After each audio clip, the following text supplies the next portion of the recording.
Hello everyone, hope you all are doing well.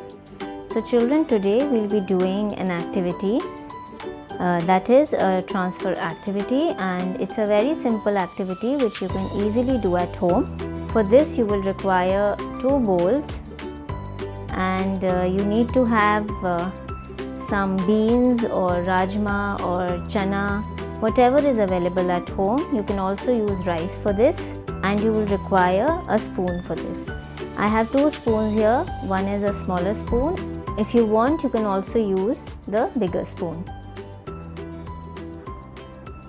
So what you have to do is, with the help of the spoon, you have to transfer the beans to the other bowl, okay?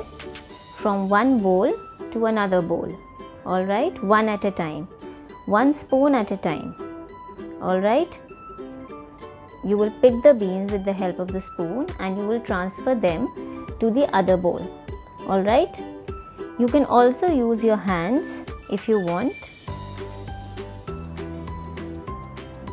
And after this, you can do another activity of pouring, okay? You can pour the beans into the other bowl carefully.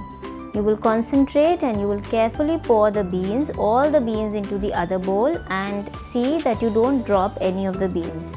आप कोशिश करेंगे कि कोई भी beans आपकी चना या राजमा जो भी आप यूज़ कर रहे हैं वो बाहर ना गिरे और एक बोल से दूसरे बोल में ट्रांसफ़र हो जाए. Thank you.